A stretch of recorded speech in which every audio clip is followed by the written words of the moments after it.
اعوذ باللہ من الشیطان الرجیم بسم اللہ الرحمن الرحیم المال والبنون زینۃ الحیات الدنیا والباقیات الصالحات خیر عند ربک ثوابا وخیر عملا صدق اللہ العظیم رب اشرح لی صدری ویسر لی امری واحلل عقدۃ من لسانی یفقہوا قولی رب یسر ولا تعسر وتمم بالخیر آمین یا رب العالمین۔ آج کے لیکچر میں ہم انشاءاللہ تعالیٰ سورۃ الکہف کی ایک مختصر آیت نمبر 46 کو گرامیٹیکلی انالائز کرنے کی کوشش کریں گے۔ آیت میں وقف کی ایک علامت ہے، لہٰذا اس آیت کے حصے ہوں گے دو۔ پہلا حصہ ہوگا المال والبنون زینۃ الحیات الدنیا، اور دوسرا ہوگا والباقیات الصالحات خیر عند ربک ثوابا وخیر عملا۔ اب جو پہلا حصہ ہے اس کے الفاظ پہ پہلے ہم اسم فعل اور حرف کے حوالے سے بات کریں گے۔ پہلے حصے میں پہلا لفظ المال جو کہ اسم ہے، واو حرف ہے، البنونا اسم ہے، زینہ اسم ہے، الحیاہ اسم ہے، الدنیا اسم ہے۔ گویا پہلے حصے میں آپ کو 5 اسماء اور ایک حرف نظر آ رہا ہے۔ المال مرفوع ہے، معرفہ ہے، اور مال اردو میں بھی مستعمل ہے۔ البنونا معرفہ ہے، جمع مذکر سالم ہے اور ابن کی جمع ہے۔ زینہ مصدر ہے، مرفوع ہے اور نکرہ نظر آ رہا ہے، لیکن جب الحیاتی کی طرف اسے مضاف کریں گے تو معرفہ ہو جائے گا۔ الحیاتی واحد ہے، مؤنث ہے اور معرفہ ہے اور مجرور ہے۔ اور الدنیا جو ہے یہ بھی واحد ہے، مؤنث ہے، مجرور ہے اور معرفہ ہے۔ الفاظ پہ بات مکمل ہو گئی ہے، اب الفاظ کو جوڑ کر جملہ بناتے ہیں۔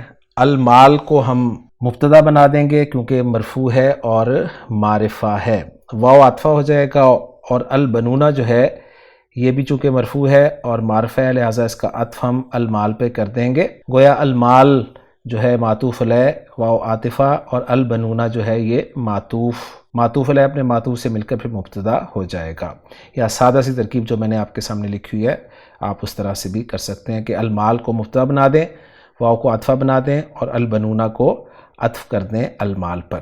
اب یہ مبتدا ہو گیا تو خبر چاہیے۔ خبر جو ہے وہ ہے زینۃ الحیات دنیا، جو کہ ایک مرکب اضافی ہے جس میں زینہ جو ہے یہ مضاف ہے اور مضاف الیہ جو ہے وہ الحیات دنیا ہے، اور الحیات دنیا جو مضاف الیہ ہے یہ موصوف اور صفت کا مجموعہ ہے۔ ترجمہ بہت آسان ہے کہ مال اور بیٹے دنیاوی زندگی کی زینت ہیں۔ یہاں پر طلبہ اکثر سوال کرتے ہیں کہ المال اور البنون یعنی مال اور بنون یعنی مال اور بیٹے، تو یہ تو جمع ہو گئے، اور خبر کی جگہ پہ جو ہے وہ زینہ لفظ استعمال ہوا ہے جو کہ واحد ہے اور مؤنث ہے۔ تو یہ مؤنث کیوں آیا ہے؟ کیونکہ خبر میں مطابقت ہوتی ہے مبتدا کی جنس اور عدد کے اعتبار سے۔ تو بہت آسان جواب ہے جی اس کا۔ جو زینہ لفظ ہے یہ ایکچولی مصدر ہے، اور مصدر جو ہے آپ کو پتہ ہے اس میں مذکر مؤنث واحد مثنیٰ جمع سب برابر ہوتے ہیں، تو اس لیے یہ ٹینشن آپ کو نہیں ہونی چاہیے۔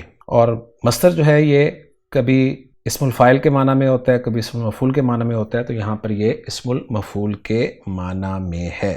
اب یہ جملہ اسمیہ ہم نے بنایا ہے، جملہ اسمیہ مستانفہ ہمارا بن رہا ہے اور لا محل لہا من الاعراب قرار دیا جائے گا۔ پہلا حصہ مکمل ہو گیا، اب چلتے ہیں دوسرے حصے کی طرف۔ دوسرا حصہ جو ہے وہ ہے والباقیات الصالحات خیر عند ربک ثوابا وخیر عملا۔ الفاظ پہ بات کریں تو پہلا لفظ واو حرف ہے، الباقیات یہ اسم ہے، الصالحات یہ بھی اسم ہے، خیر یہ بھی اسم ہے، عندہ یہ بھی اسم ہے، رب یہ بھی اسم ہے، کا یہ بھی اسم ہے، ثواباً یہ بھی اسم ہے، واو حرف ہے، خیر اسم، عملا اسم۔ تو گویا اس حصے میں بھی آپ کو اسماء ہی نظر آ رہے ہیں زیادہ، اور صرف 2 حروف ہیں اور باقی 9 جو ہیں وہ اسماء ہیں۔ گویا یہ ایک آیت ہمارے سامنے آئی ہے اس وقت جو بغیر کسی فعل کے آپ دیکھ رہے ہیں۔ مزید بات کریں گے الفاظ پر تو واو حرف عطف ہے، الباقیات یہ الباقیہ کی جمع ہے، اور الباقیہ جو ہے یہ الباقی کی مؤنث ہے۔ الصالحات الصالحہ کی جمع ہے، اور الصالحہ جو ہے الصالح کی مؤنث ہے۔ دونوں مرفوع ہیں، دونوں معرفہ ہیں۔ خیر کا لفظ جو ہے یہ صیغہ اسم تفضیل ہے، یہ اصل میں اخیر تھا اور استعمال اس کا خیرون کے طور پر ہوتا ہے۔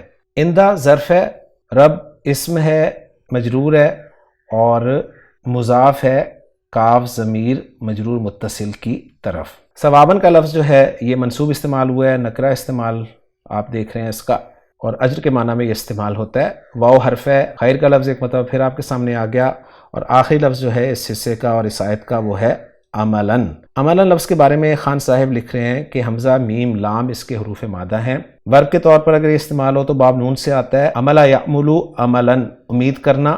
مزید بتا رہے ہیں کہ عمل لفظ اس میں ذات بھی ہے، یعنی امید کے معنی میں بھی یہ لفظ استعمال ہوتا ہے۔ تو الحمدللہ جی الفاظ پہ بات مکمل ہو گئی ہے ہماری، اب الفاظ کو جوڑ کر ہم جملہ بناتے ہیں جی۔ الباقیات الصالحات موصوف صفت مل کر مبتدا بن جائیں گے، خیرون اس کی خبر ہو جائے گی، اور عند ربی کا جو ہے یہ ظرف اور مضاف الیہ متعلق ہو جائیں گے خیرون خبر کے، یعنی صیغہ اسم تفضیل کے، اور مضاف الیہ جو ہے یہ مضاف اور مضاف الیہ کا مرکب ہے۔ ثواباً جو ہے یہ تمیز ہے خیرون کی، اس لیے منصوب آپ کو نظر آ رہا ہے، واو عاطفہ ہے، اور جو دوسرا خیرون آپ کو نظر آ رہا ہے یہ معطوف ہے۔ کس پہ عطف ہے اس کا؟ یہ پہلے والے خیر پر اس کا عطف ہے، اور عملاً جو ہے اس والے خیر کی تمییز ہے۔ اور یہ سمپل جملہ اسمیہ بنتا ہے جی، مبتدا اپنے خبر سے مل کر جملہ اسمیہ بن جائے گا، اور یہ جملہ اسمیہ معطوفہ ہو جائے گا، الا استنافیہ یعنی مستانفہ جملے پر عطف ہو جائے گا، اس لیے یہ بھی لا محل لہا من الاعراب قرار دیا جائے گا۔ تو الحمدللہ جی ہماری ورکنگ مکمل ہو گئی ہے۔ اب ذرا محمود صافی صاحب کی ورکنگ کے ساتھ اپنی ورکنگ کو میچ بھی کر لیتے ہیں۔ محمود صافی صاحب نے المال کو مبتدا مرفوع لکھا ہے، البنون معطوف علی المال، اور بتا رہے ہیں کہ اس کی رفع کی علامت جو ہے وہ واو ہے۔ زینہ خبر ہے اس لیے مرفوع ہے، الحیات مضاف الیہ ہے اس لیے مجرور ہے، اور الدنیا جو ہے یہ صفت ہے۔ واو عاطفہ، الباقیات مبتدا اس لیے مرفوع ہے، الصالحات نعت ہے باقیات کی اس لیے مرفوع ہے، اور خیر جو ہے یہ خبر ہے اس لیے مرفوع ہے۔ اندہ ظرف ہے اس لیے منصوب ہے، اور یہ متعلق ہے خیر کے، اور ربی کا مضاف الیہ مجرور ہے جس میں کاف ضمیر جو ہے یہ مضاف الیہ ہے۔ ثواباً و خیرٌ عملا جو ہے اس کا اعراب وہ بتا رہے ہیں، پہلے گزر چکا ہے آیت نمبر 44 میں اسی سورہ مبارکہ کی۔ جملوں کے اعراب جو انہوں نے لکھے ہیں، پہلا جملہ المال والبنون زینت الحیات الدنیا، بتا رہے ہیں کہ لا محل لہا استنافیہ ہے، اور دوسرا جملہ الباقیات الصالحات خیر لا محل لہا معطوف علی الاستنافیہ ہے۔ تو الحمدللہ جی ورکنگ میچ ہو گئی ہے محمود صافی صاحب کی ورکنگ کے ساتھ۔ اب اس آیت کا ہم ترجمہ دیکھ لیتے ہیں۔ اس آیت کا ترجمہ عبدالسلام صاحب نے کچھ یوں کیا ہے کہ المال والبنون زینت الحیات الدنیا، مال اور بیٹے دنیا کی زندگی کی زینت ہیں، والباقیات الصالحات خیر عند ربک ثوابا و خیر عملا، اور باقی رہنے والی نیکیاں تیرے رب کے ہاں ثواب میں بہتر اور امید کی روح سے زیادہ اچھی ہیں۔ عبدالسلام صاحب اس آیت کی تفسیر میں یہ بھی لکھ رہے ہیں کہ الباقیات الصالحات، ان الفاظ میں وہ تمام نیک اعمال آ جاتے ہیں جو اللہ کو راضی کرنے والے ہیں، اور ان کا اجر قیامت کے دن کے لیے باقی ہے۔ عثمان رضی اللہ تعالیٰ عنہ سے جب پوچھا گیا کہ الباقیات الصالحات کیا ہیں، تو انہوں نے فرمایا کہ لا الہ الا اللہ و سبحان اللہ والحمد للہ واللہ اکبر ولا حول ولا قوت الا باللہ۔ اور مزید بتا رہے کہ الباقیات الصالحات کا ایک خاص مفہوم بھی ہے، یعنی وہ اعمال جن کا ثواب آدمی کو فوت ہونے کے بعد بھی ملتا رہتا ہے، کیونکہ حضرت ابو ہریرہ رضی اللہ تعالیٰ عنہ سے ایک روایت ہے کہ اللہ کے رسول صلی اللہ علیہ وسلم نے ارشاد فرمایا کہ اذا مات الانسان انقطع عنہ عملہ الا من ثلاثہ، الا من صدقۃ جاریہ او علم ينتفع به او ولد صالح يدعو له۔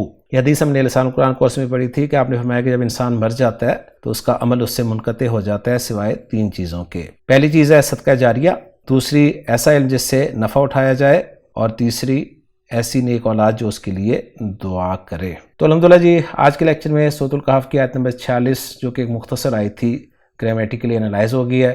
انشاءاللہ تعالیٰ اگلے لیکچر میں اگلی آیت کے ساتھ آپ سے ملاقات ہوگی۔